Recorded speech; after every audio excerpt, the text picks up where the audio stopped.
Charlemagne the Fraud, he appeared on The View. And I found this fascinating and interesting because he actually had a little common sense when he was on The View. And I'm wondering who put him up to this, who greenlit this, who allowed him to go on The View and talk some logical sense into Whoopi Goldberg.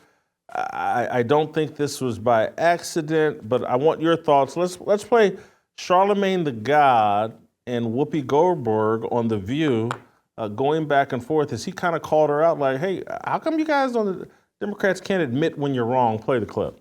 Let me ask you something that's going around right now. A lot of this conversation about President Biden getting criticized from both sides of the aisle for pardoning his son Hunter after repeatedly saying he would never do it. And a lot of people are saying that it's hypocritical, et cetera, as if the other side doesn't do it.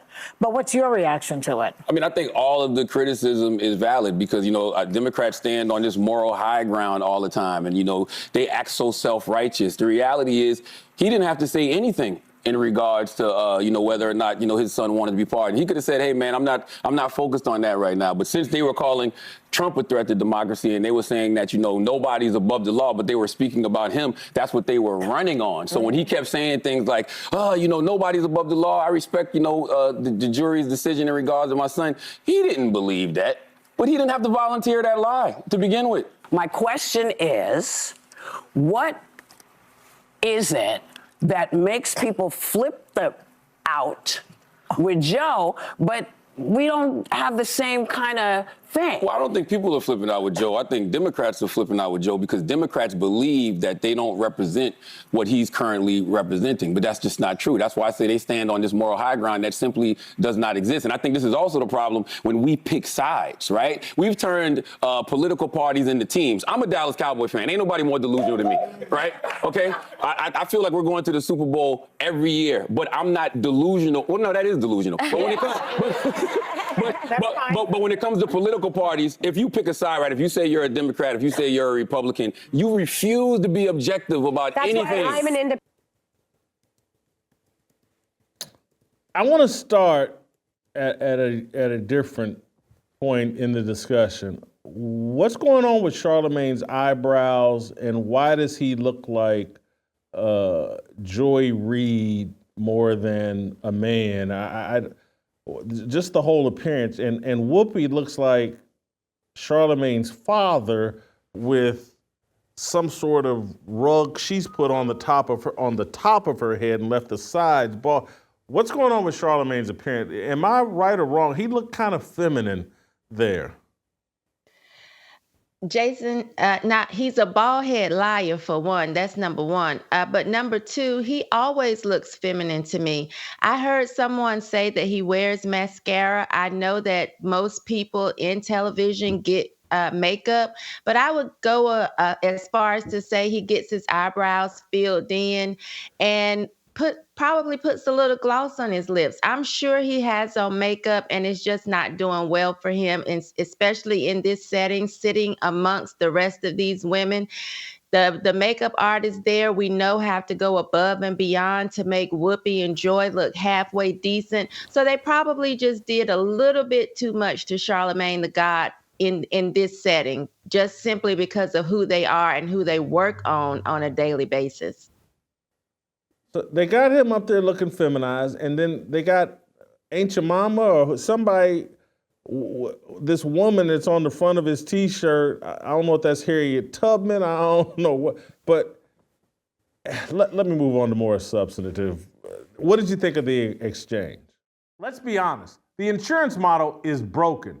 CrowdHealth puts your health care back in your hands. Use the promo code FEARLESS at joincrowdhealth.com. That's joincrowdhealth.com, promo code FEARLESS. I just didn't buy it, Jason, simply because he rehearsed it maybe a day or two before going on The View.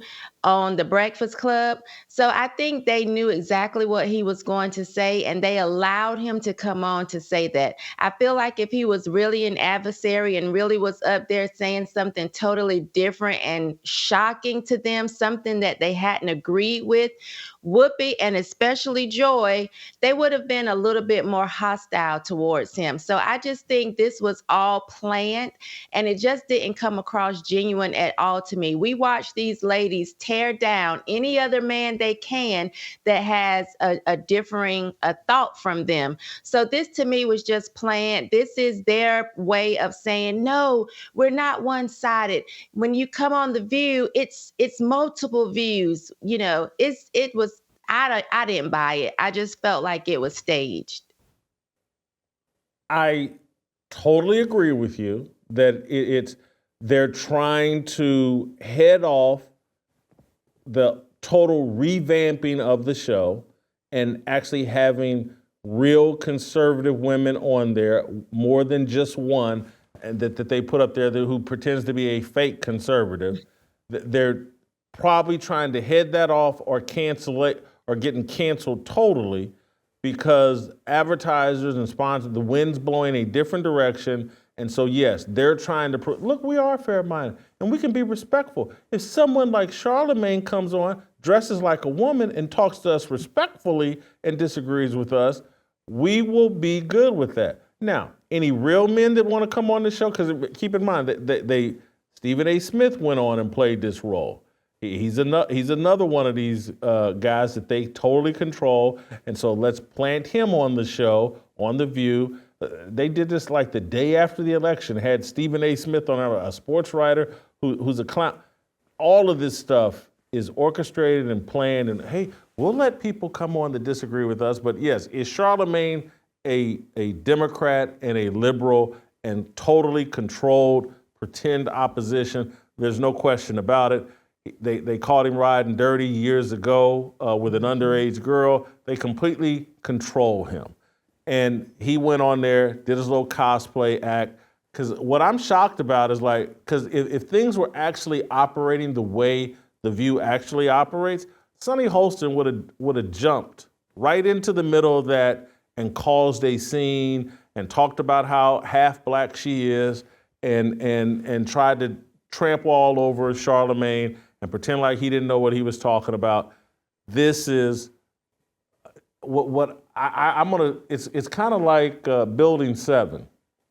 It's a controlled demolition. Yes. The View is coming down, and this is part of the controlled demolition of The View.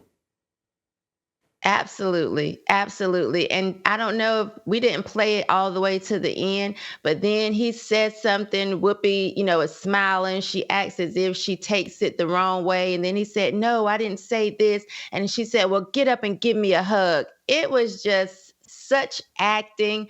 It was funny to me that they actually thought we would buy into that when we've seen other men go on there with an opposing view and have to really hold their own because these women are so bitter and angry and just mean all of the time. So yeah, this was fake acting. It wasn't even good acting. Wouldn't even get any type of Oscar award. It was bad. It was Tubi. I'm doing this off my top of my head, but someone help me out. Has Byron Donalds, has he been on The View? Because for some reason, I think that he maybe has, but that's the kind of person I would like to see on The View more often, because he's got a pair and will stand his ground. He said it was in June he was on there. Yeah, Yes. Byron Donalds has been on there. That I would, and seriously, you want to make my dreams come true, I'd love to see them invite someone like you on The View, who I know wouldn't hold back. But I just don't, they're not ready for that. And so they'll bring on, Charlemagne's a disc jockey, or what is Charlemagne's, other than, what is his claim to fame? I know he hosts that show, but Breakfast Club. He hosts the Breakfast Club, but how did he get there? What was his path? Was he some sort of disc jockey? I don't understand what makes him some thought leader that needs to be this high profile talking politics. I don't get it. I don't get it. Yeah, All I don't know is I put on a bunch of makeup, Shamika, before this show, so I can't say nothing about Charlamagne Tha God, because I got rouge on, baby. I got makeup on too, but trust me, there's nothing they can do with me to make me look any better, and certainly nothing they can do to make me look as feminine. I would have just like, hey man, y'all got me out here looking. I'm serious. He looked like Joy Reid. All he needed was the blonde wig on top of his head. He looked like Shannon Sharp. Remember when the makeup artist went overboard on Shannon Sharp that day? Yeah, they had lip gloss on Shannon Sharp. That was anyway. Like what you saw? Hit that like button, subscribe, and check out the full episode by clicking the link below.